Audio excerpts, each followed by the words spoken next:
já está ok. O vídeo não tem som. Olha lá, ó.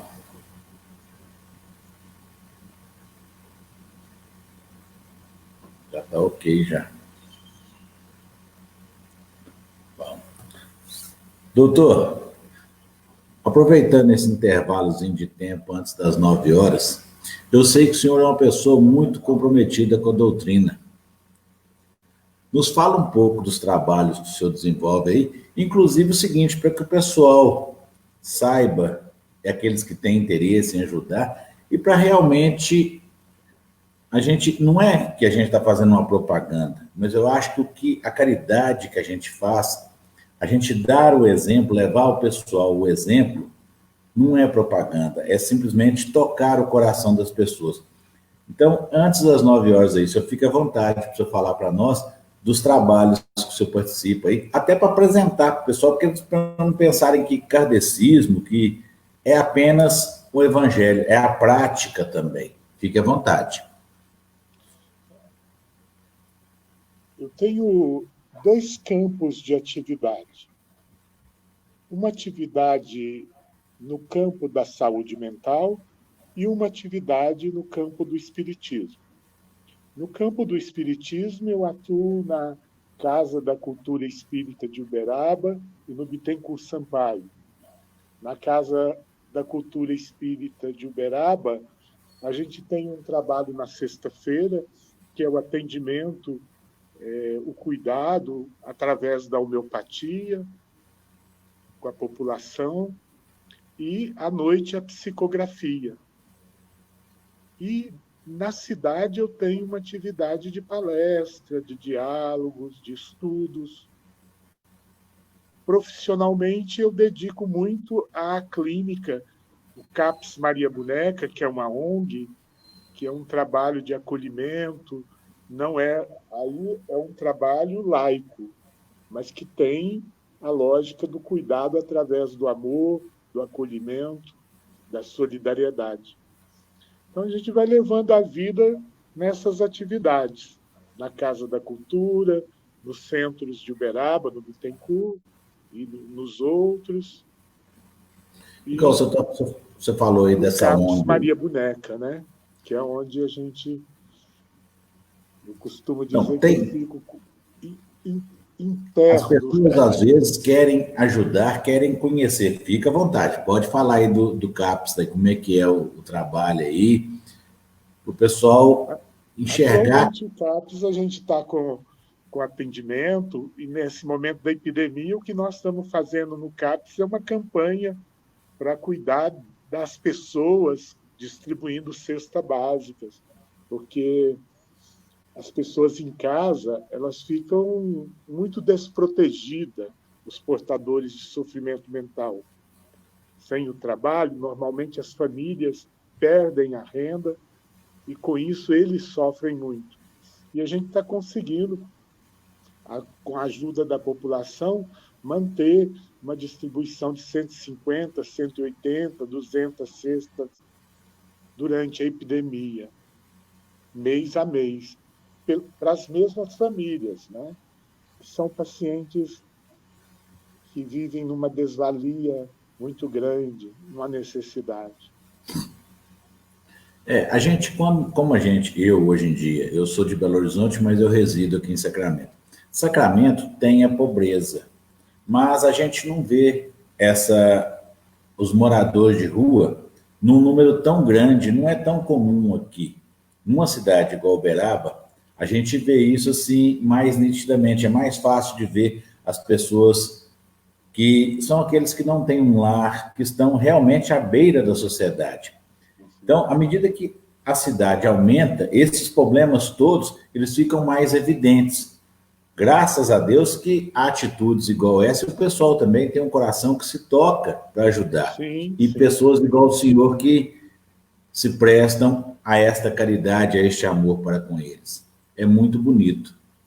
Meu parabéns, que a espiritualidade continue ajudando, prestando todo auxílio ao senhor, à sua equipe, porque realmente eu admiro. Eu estive aí um tempo em Uberaba e eu estava fazendo trabalho junto à Casa Bezerra de Menezes. E nas quartas... No São Benedito? Ali mesmo.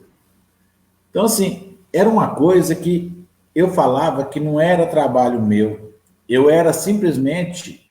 Eu recebia muito mais.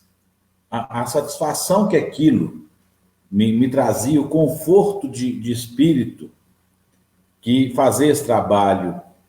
Eu não sentia cansaço, não existia cansaço. É uma coisa maravilhosa, uma sensação. Quando a gente sai para praticar o bem, a espiritualidade parece que nos abastece de uma forma tão grande, não tem dor, não tem cansaço. É incrível. O pessoal muitas vezes pensa assim, se eu for doar energia, eu vou ficar... Não, gente. À medida que a gente... O senhor pode falar melhor do que eu. À medida que a gente doa, a espiritualidade se encarrega de nos nutrir de novo. É uma sensação maravilhosa, não é, doutor? Fazer o bem. A leitura e o estudo sempre nos dá um alento, porque, às vezes, o estudo e a leitura coloca a palavra na vivência que a gente já tem. Lendo um livro do Freud, no estudo sobre o narcisismo, ele fala uma frase fantástica. Ele diz assim: quem ama, sofre. Quem não ama, adoece. Quem ama, sofre. Quem não ama, adoece. Nas atividades do bem, o nosso coração, ele sofre, ele se contagia, se entristece, mas cura. Porque longe do bem, o egoísmo nos fragiliza muito mais. Porque a maior fonte do adoecimento é a desvalia energética de quem não descobre um sentido para a vida. E cuidando do outro, a nossa vida ganha uma cor. É a energia da gratidão, o olhar de carinho, é a percepção de que a nossa vida faz a diferença.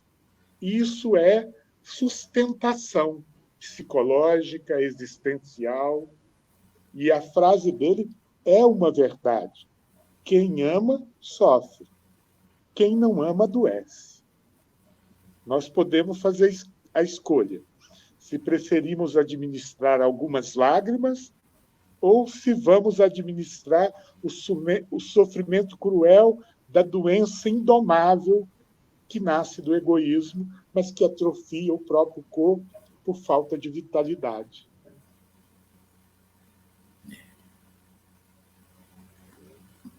Eu acho que ele foi muito feliz na colocação dessa frase, porque realmente é a pura verdade.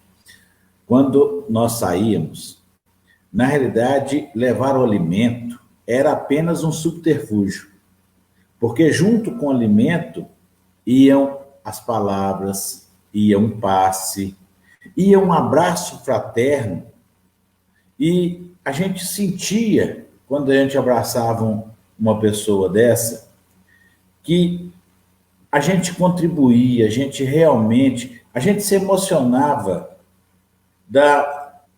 o amor que eles tinham dentro deles. E interessante, as pessoas ficam pensando, a maioria dessas pessoas, elas são médiums com grande poder, mas estão ali. É o que o senhor geralmente vê, o senhor está dentro da doutrina, o senhor sabe. A maioria dessas pessoas que se depara com desequilíbrio é justamente porque a energia em demasia, ela também ocasiona o desequilíbrio.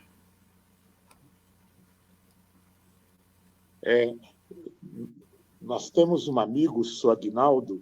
O Sr. Aguinaldo hoje já está no plano espiritual. Certa tarde, no grupo da prece, o Chico Xavier o chamou, o tio Chico, e falou: Aguinaldo, outro dia eu estava muito triste, estava desalentado, nenhuma prece eu conseguia fazer. E aí, folheando uma mensagem, um livro, eu encontrei uma mensagem que o Senhor me trouxe e ela me curou, porque eu li a mensagem e resolvi fazer a sugestão de Emmanuel, que me deu uma inspiração de buscar. E a mensagem dizia: quando o tédio apareça, vá à escola da caridade. Ela te trará as alegrias puras do bem e te dará luz no coração, te livrando das trevas que costumam cair sobre as horas vazias. O Chico falou que pegou algumas coisas, foi para a periferia, de casa em casa. Quando voltou, não tinha tristeza, não tinha angústia, ele estava renovado. Olha que história. A prática da caridade, a gente tem que entender o seguinte: o primeiro beneficiado da caridade somos nós, porque a gente semeia e a gente colhe. Tudo que a gente semeia, o plantio é facultativo, mas a colheita, ela é obrigatória. E na medida do que a gente planta, do que a gente semeia, plantar o bem é a melhor opção.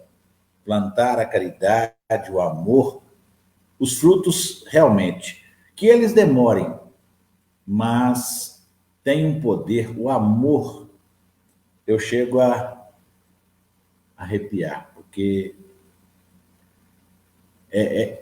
gente, não é utopia amar os outros, não. A gente veio aqui para aprender, a gente está num planeta de provas, expiações. O primeiro e maior mandamento é amar a Deus sobre todas as coisas e ao próximo como a ti mesmo. A gente tem que se amar e, na mesma proporção, nem mais nem menos, amar ao próximo. E quando a gente pratica esse amor, eu não tenho palavras. É 3 pontinhos, é reticências, porque não tem. Vamos fazer o seguinte, falta 1 minuto para a gente começar. Vamos nos concentrar pedindo a Deus o amparo da espiritualidade maior, dos nossos amigos, principalmente aqueles que se dedicam a este trabalho, que estão conosco aí, coordenando, porque este trabalho, na realidade, é um trabalho da espiritualidade. Como disse o Jorge Medeiros, do Rio de Janeiro, o nosso patrão é um patrão muito bom. A gente tem que agradecer pela oportunidade de estarmos aqui trabalhando.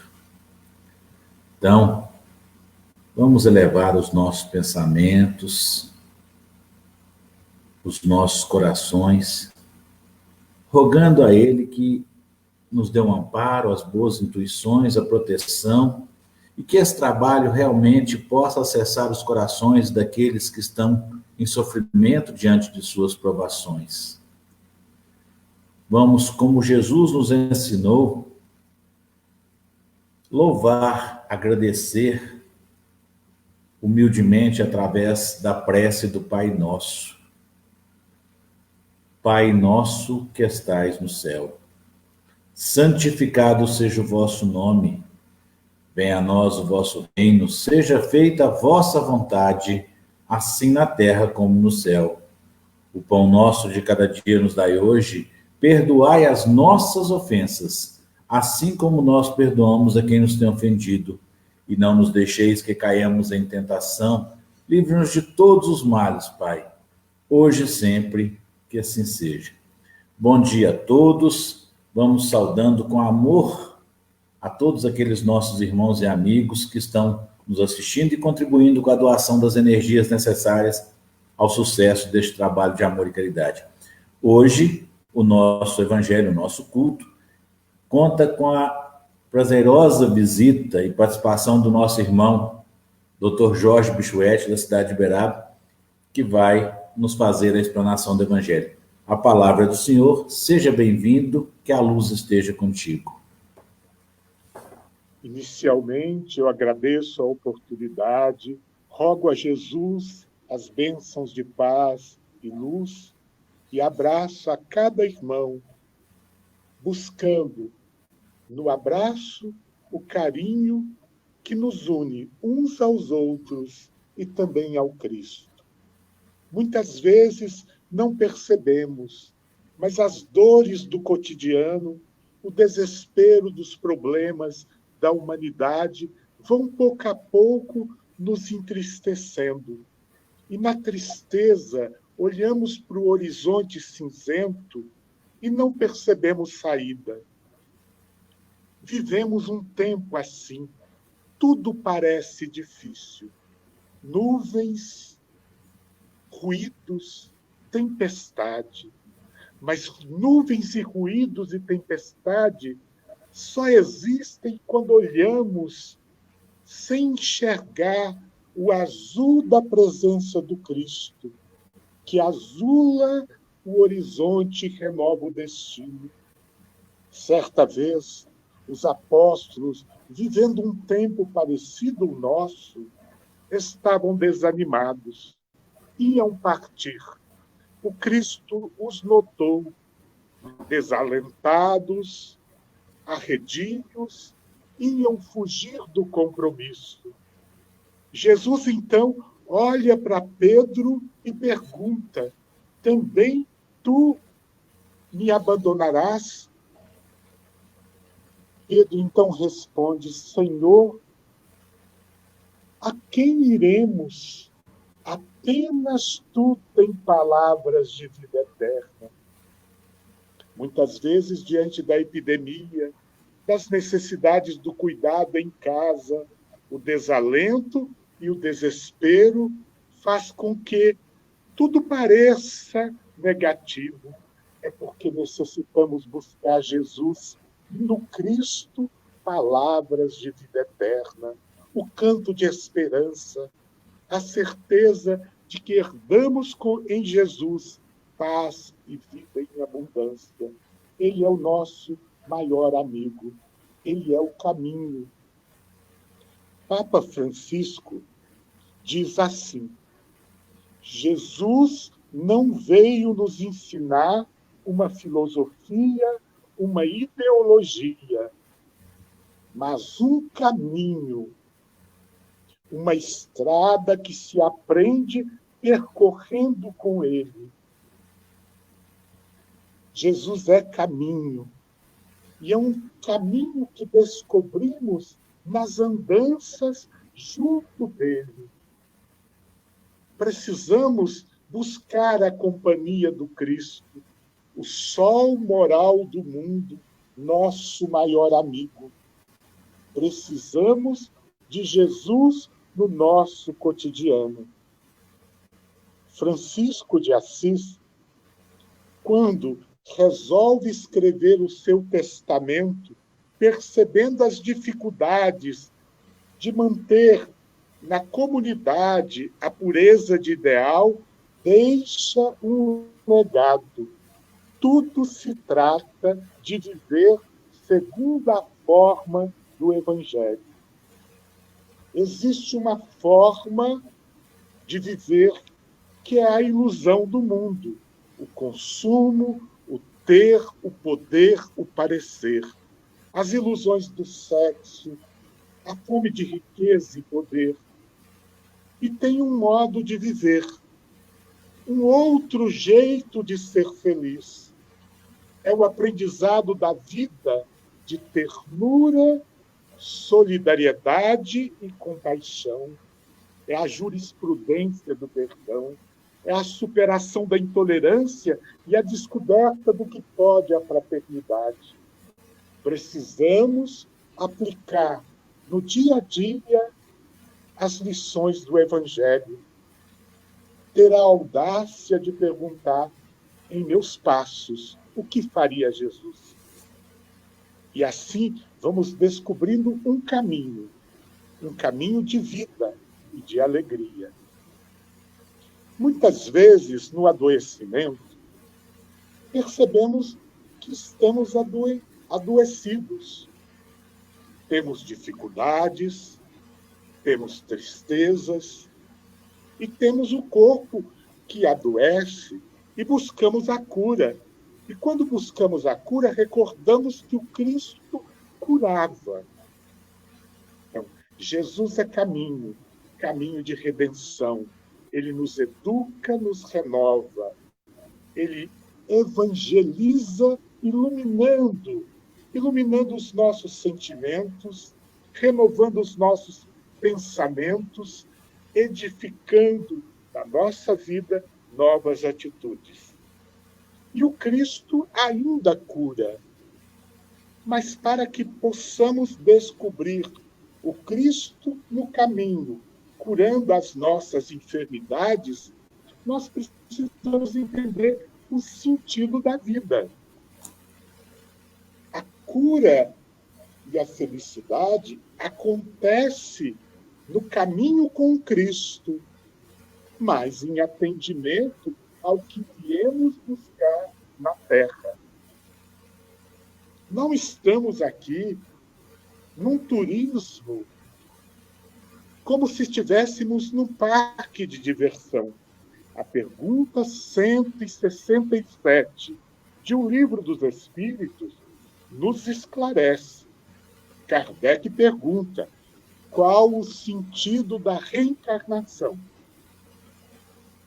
Que é a mesma pergunta que fez Caetano Veloso na sua canção Existir-nos, a que será que se destina? Os espíritos responderam para Kardec: expiação, aprimoramento da humanidade. Senão, onde a justiça?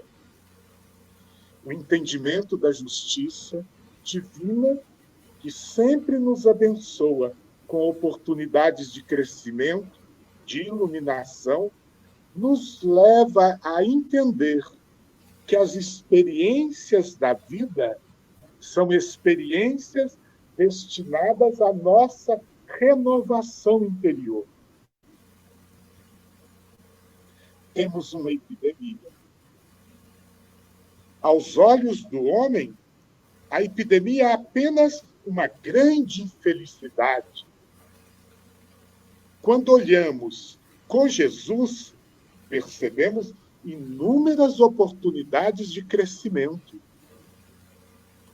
Percebemos na dor a necessidade de crescimento. Tínhamos uma vida translocada fora, muita ação, correria. Corríamos atrás do vil metal, vivíamos atropelados com uma agenda sobrecarregada, sem tempo para nós mesmos, sem silêncio para conversar com Deus, sem oportunidade do mergulho dentro. E chega a epidemia e nos interdita o fora. O fora está proibido. Quem não consegue enxergar as oportunidades de crescimento se revolta. Onde está Deus? Quem enxerga diz: Deus me permite, no aqui e agora dessa dor, a oportunidade de crescer, de transformar, de aprender. Podemos aprender a bênção da oração. Não temos o centro. É desesperador, mas é a hora de transformar o nosso lar num templo. É hora de aprender a prece diária, o culto diário do Evangelho, o convívio diuturno com Jesus. E aí vamos buscar o entendimento que a dor é uma bênção que Deus envia aos seus eleitos. O sofrimento é o prelúdio da cura. E como se dá o processo da cura? A fonte de todos os males nos explica o Livro dos Espíritos e o Evangelho segundo o Espiritismo é o egoísmo. E esse pensamento está na ciência. Está na ciência. Professor Pasqueiro, homeopata, diz que saúde e doença é um caminho que vai do egoísmo infantil ao altruísmo adulto.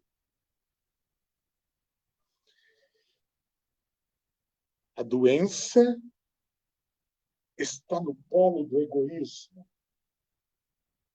E ela não consegue ser superada, ser vencida e nos abrir, então, as benesses da cura se permanecemos no individualismo da nossa dor, sem perceber a dor do outro. Da busca da solução para o meu problema, sem a misericórdia de agir em favor do outro. É preciso quebrar a fonte do mal. E o egoísmo é a fonte do mal.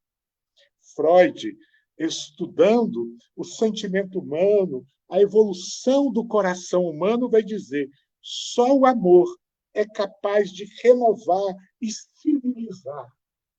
Só o amor é fator civilizatório, porque tira o homem do egoísmo e o leva ao altruísmo. O professor Pasqueiro definiu: a doença está num polo do egoísmo infantil, a saúde no outro polo, da caridade, do amor fraterno, altruísmo adulto. No polo da doença, egoísmo infantil. A criança, ela quer receber, ela quer ser atendida, mimada.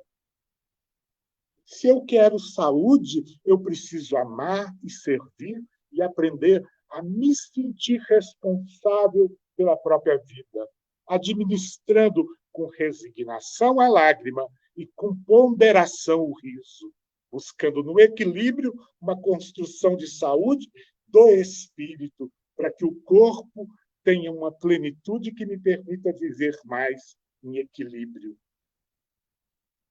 Então, a saúde me tira, eu começo a me perceber adulto. O adulto tolera a realidade, o adulto administra conflito, o adulto aceita os encargos do cotidiano. No romance Renúncia, em determinado momento, um desastre, um acidente. É descoberto toda uma trama de dor e Cirilo, irritado, colérico, cai. Um surto de pressão alta, um AVC, um derrame. E ele, desencarnando ali, tem a sua desencarnação narrada por Emmanuel. E Emmanuel define assim: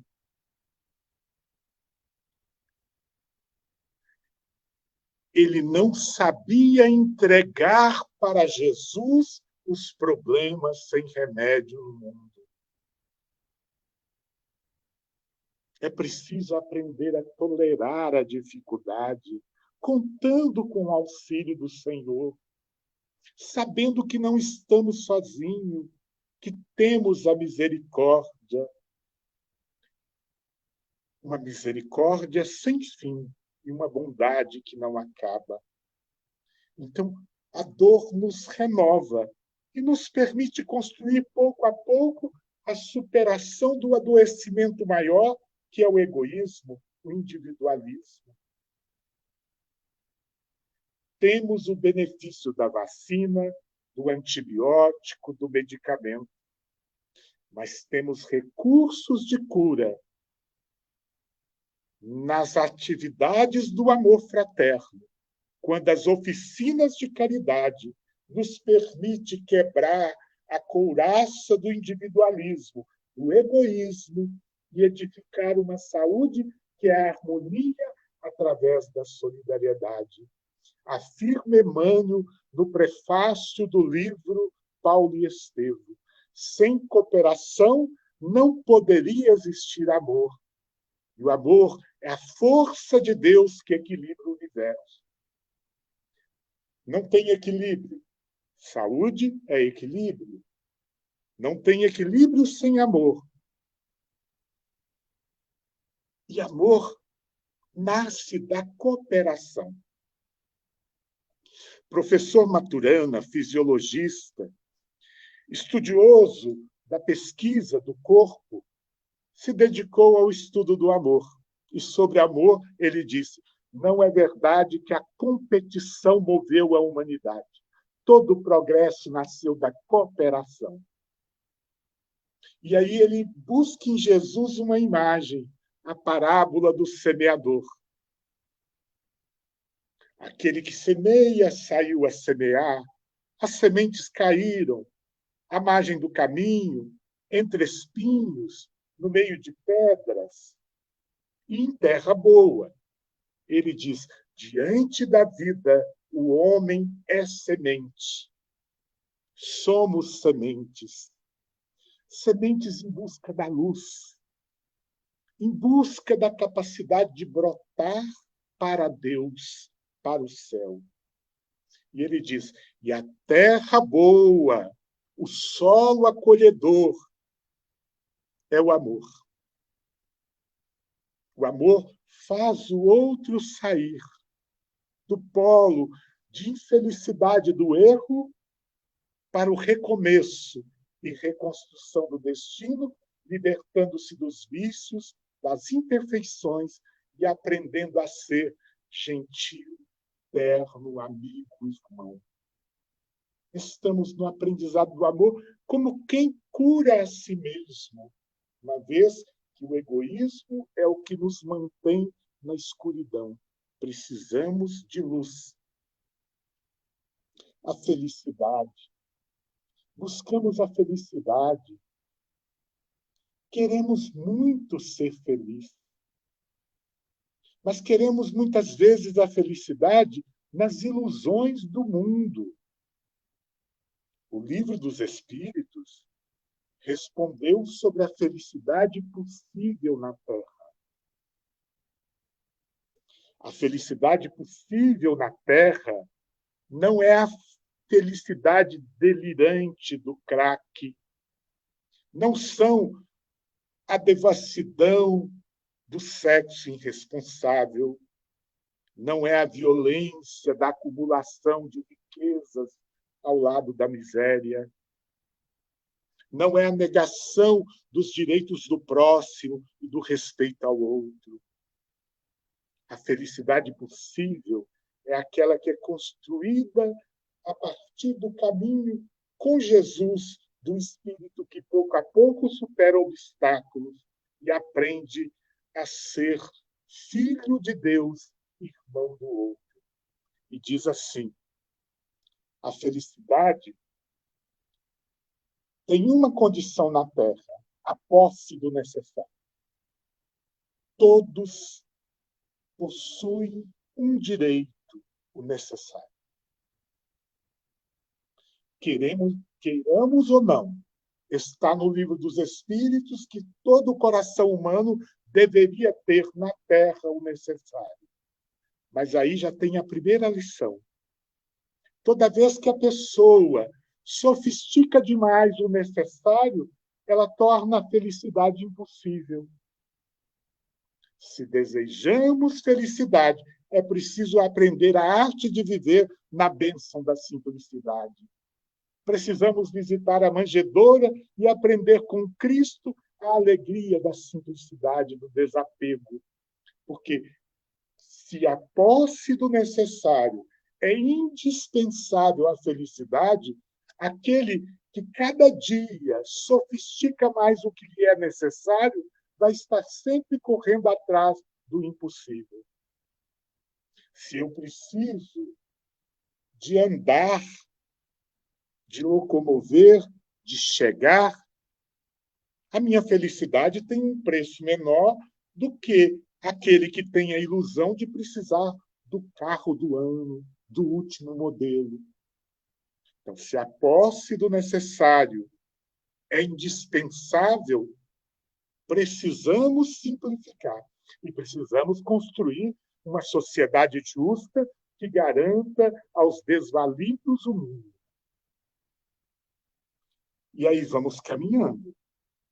E ele diz: a posse do necessário é o alicerce, e a felicidade se dá através da consciência tranquila e da fé no futuro. Não existe felicidade sem consciência tranquila. Se desejamos saúde, precisamos de felicidade. E se desejamos felicidade como recurso de paz interior e construção de saúde, precisamos aprender a viver de tal maneira que tenhamos a consciência tranquila. E consciência tranquila não existe outra receita. É matemático, é uma sentença matemática. Consciência tranquila é dever e bem realizado. É cumprimento do dever e bem realizado. Ninguém consegue manter a paz de consciência alienado dos seus próprios deveres. E ninguém consegue quietude e harmonia da alma sem planificar a sua condição de servidor, de intermediário das bênçãos divinas através da prática do bem. Então, felicidade é o necessário, mas dever cumprido, bem realizado e fé no futuro. Não conseguimos ter paz, felicidade sem a bênção da fé que nos faz ter esperança, que nos faz enxergar que para além do minuto temos a eternidade. A fé no futuro nos permite ver no Evangelho palavras de vida eterna. A caridade, então, equilibra, porque ela cria um dinamismo interior em que o coração humano se abre as janelas da alma para viver, recebendo o alimento, porque amor é alimento. Nós vamos voltar para entender a importância da caridade na saúde, na felicidade e na construção do caminho com Jesus, no primeiro capítulo do livro Os Mensageiros, de André Luiz. O livro de André Luiz, Os Mensageiros, é uma continuidade do nosso lar. O nosso lar termina com André Luiz vencendo o ciúme. Ele ajuda a esposa e o atual companheiro dela, aceita o esquecimento por parte dos filhos e, com isso, ganha autonomia, vira cidadão de nosso lar. E Narcisa, enfermeira bondosa, espírito cheio de luz, olha para ele e fala: André Luiz, o seu coração era uma taça cheia de vinho. Muitas vezes o nosso coração está cheio de ilusões, cheio de loucuras, erros, vícios, apego. Em determinado momento, a dor, o crescimento chega, esvaziamos, abandonamos as velhas ilusões. E ela diz: apesar de você ter feito grande movimento de libertação, é preciso cuidado. É preciso perceber que o coração vazio, que um dia conheceu a alegria do ópio, das ilusões, do apego, ele vazio fica vulnerável ao tédio e, com isso, vulnerável a recaídas. Recaída no erro, recaída no vício, pelo coração vazio. Aí ele diz: preencha-o, busca a alegria de ser útil. Espiritismo é convite ao estudo, intimação à utilidade. Se queremos seguir com Jesus, se desejamos curar, livrando-nos das enfermidades e edificando um pouco de paz, felicidade, precisamos buscar a alegria de ser útil. Emmanuel diz que, para seguir adiante, é preciso a alavanca da coragem, a coragem de servir e a coragem de viver. A coragem de servir e a coragem de viver, aprendendo o que a vida deseja de cada um de nós. Tem um conceito em saúde mental que é um conceito que chama repertório de vida. Vamos supor um jovem que passa as horas na academia, musculoso, vive da ilusão da estética, tem uma saúde física muito primorosa. E aí, nos entreveros de uma partida de futebol, quebra a perna. E aí tem que ficar 3 meses num leito. E ele cai em depressão. Não cai em depressão porque faltou a misericórdia de Deus e nem porque a prova é impossível. Ele cai porque o seu repertório de vida é pouco para a situação nova. Ele não sabe ver um filme, ele não conhece a alegria da oração, ele não consegue ler um romance, ter uma boa conversa, ele só sabe agir no movimento brusco das artes, do esporte, mas sem capacidade de vida interior. Repertório não favorece a saúde e o adoecimento é inevitável, mas o inverso, infelizmente, para nós também acontece. Somos espíritos, lemos, oramos, trabalhamos, mas não gostamos do exercício. E aí as provações chegam, porque todos nós temos o programa reencarnatório, e veio a diabetes, a hipertensão, e a gente enlouquece porque não dá conta da caminhada. Uma boa saúde, um equilíbrio para a felicidade, é o atendimento das faculdades humanas, sem lesar o próximo e sem perturbar o equilíbrio ético da nossa própria vida. Aí a gente tem um repertório de vida. Então, para finalizar, eu gostaria de dizer assim, a pessoa me pergunta assim, como que eu devo organizar as minhas atividades na casa espírita para caminhar com Jesus e caminhar com Jesus para ter cura e felicidade? Eu digo, tem um bom repertório. Não é possível manter a lucidez e a clareza sem conhecimento. Então, alguma atividade de estudo. Não é lícito a gente estar no espiritismo e não viver a condição de capaz de abrir as antenas da alma para a vida espiritual. Tem alguma atividade na mediunidade.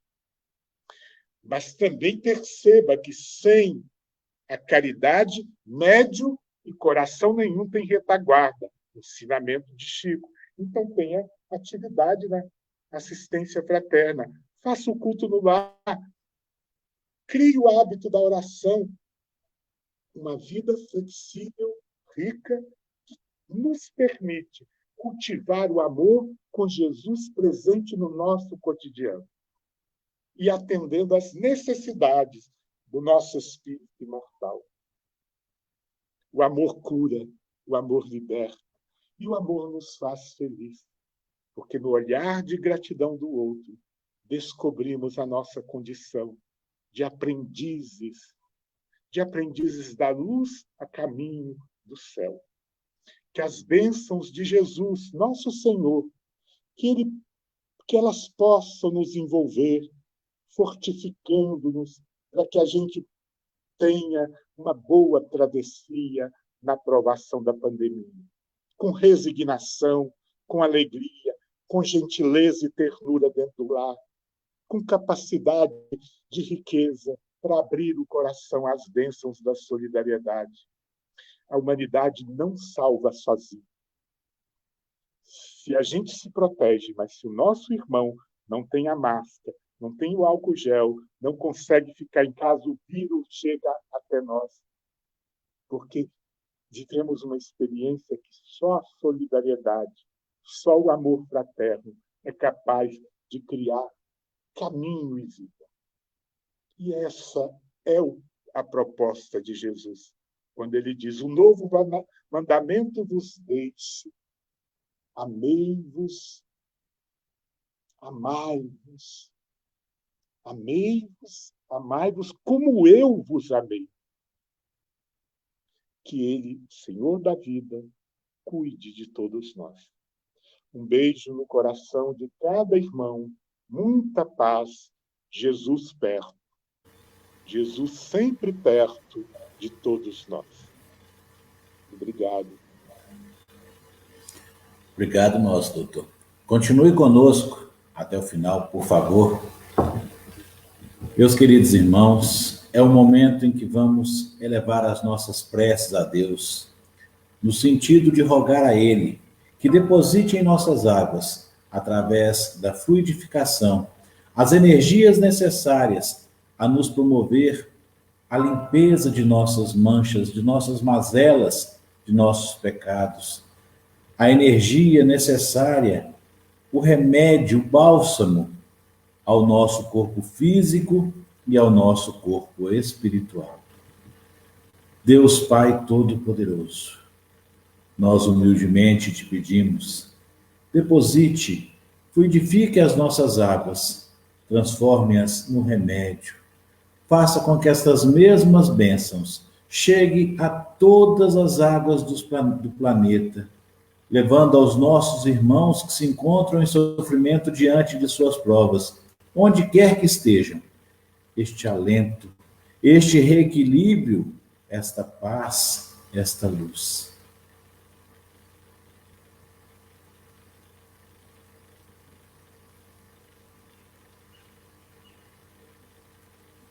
Queridos e amados irmãos, neste momento eu conto com as energias, com o somatório das energias de todos nós, para que possamos juntos, com as bênçãos de Deus Pai Todo-Poderoso, realizarmos os passes. É aquele momento em que Deus, em sua infinita misericórdia e luz, nós rogamos a Ele que nos permita sermos emissários de tuas bênçãos, de tua luz, juntamente com as nossas boas energias, de forma que possamos ir de encontro àqueles nossos irmãos, onde quer que estejam. E assim, eu os convido para irmos em caravana até os hospitais, levando aqueles que lá se encontram, os doentes, os trabalhadores, aqueles que fazem parte da limpeza, da enfermagem, todos eles, o reequilíbrio de suas energias, o bálsamo, Pai, que eles renovem suas forças e suas esperanças, que realimentem sua fé.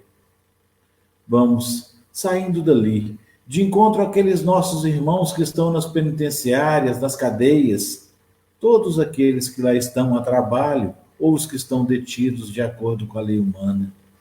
Pai, recebam estes também as bênçãos de Ti e as nossas. Vamos até os orfanatos, as creches, asilos, aos manicômios, aos sanatórios, levando aqueles nossos irmãos, Pai, o nosso abraço fraterno, munido das Tuas energias e das nossas bênçãos. Vamos de encontro àqueles nossos irmãos que estão se confraternizando no mau pensamento, no mau caminho, para que reencontrem o caminho que leva a Deus, que reencontrem dentro de si a fé, o amor, e que possam dar vazão a um contato do seu anjo protetor, do teu Espírito de luz. Vamos de encontro àqueles nossos irmãos que estão flertando com a possibilidade de atentarem contra suas próprias vidas. Recebam o nosso amor fraterno e que mudem as suas faixas de vibração e sintonia. Vamos abraçando aqueles nossos irmãos que estão julgados pelas ruas, que não têm um lar, que estão à margem da sociedade, sofrendo preconceito, aqueles que passam por necessidades financeiras, pela fome, pela sede, aqueles que estão enfrentando frio, calor, as intempéries da natureza. Pai, olhai por aqueles que estão sendo vítimas das guerras, dos tormentos, das opressões políticas. Pai, olhai por aqueles que estão com seus corações cheios de ódio, mágoa, rancor, ira, aqueles que perderam a fé e a esperança. Levai a todos as nossas bênçãos, as tuas bênçãos. Orai, Pai, que nossas vibrações cheguem a todas aquelas famílias que perderam seus entes queridos, por aquelas que estão cuidando de seus entes queridos em seus leitos, onde quer que estejam. Olhai, Pai, por aqueles nossos irmãos que se encontram no mundo espiritual zelando por nós, coordenando estes trabalhos, principalmente o nosso Espírito protetor, o nosso anjo da guarda. Agradecemos também a toda a espiritualidade detentora deste trabalho, que nos permite sermos seus ajudantes. Pai, vamos olhar por aqueles nossos companheiros de jornada reencarnatória, os nossos amigos, vizinhos, aqueles nossos parentes com os quais tivemos a oportunidade de estar no mesmo lar. Pedimos encarecidamente, Pai, que nos deem condições de melhora, a fim de que possamos levar aqueles com os quais ainda não temos afinidades, além do perdão, o nosso amor e as tuas bênçãos. E assim, agradecidos que somos por todas as bênçãos e luz que recebemos, vamos, cada um na nossa intimidade, fazer as nossas preces, os nossos agradecimentos, enquanto recebemos o passe.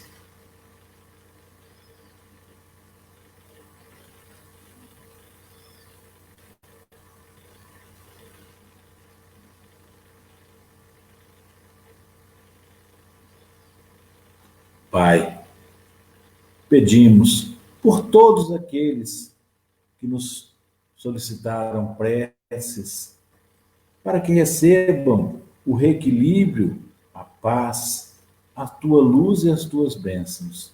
Pedimos também por todos aqueles que têm a responsabilidade da governança política em suas mãos, para que hajam de acordo com as leis de Deus, praticando o amor e a caridade para com o próximo. E assim, queridos e amados irmãos, nós chegamos ao fim deste nosso trabalho de amor e de caridade. Gostaríamos de agradecer imensamente ao nosso irmão Dr. Jorge, que nos deu esta explanação tão lúcida, tão bonita, que nos tocou diretamente o coração. Agradecemos a todos que estiveram conosco, encarnados, desencarnados, nos doando as suas preces, orações, com as suas vibrações que possibilitaram este amor imenso que fluiu deste trabalho. Dr. Jorge, muitíssimo obrigado. Eu estou satisfeitíssimo.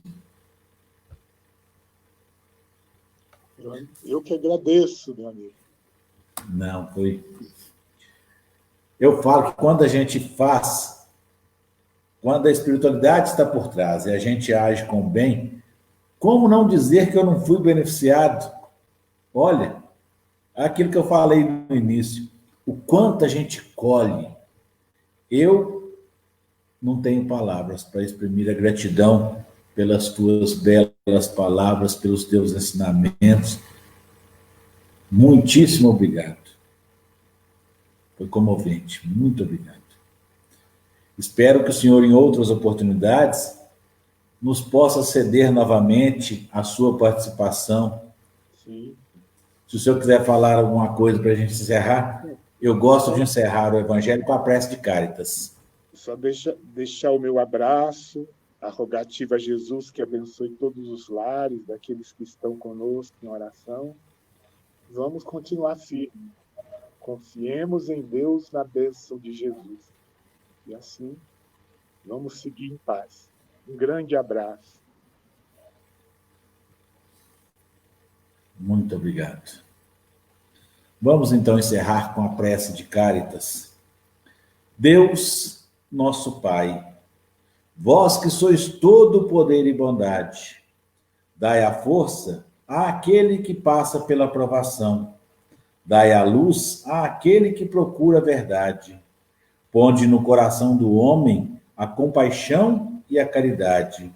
Deus, dai ao viajor a estrela guia, ao aflito a consolação, ao doente o repouso.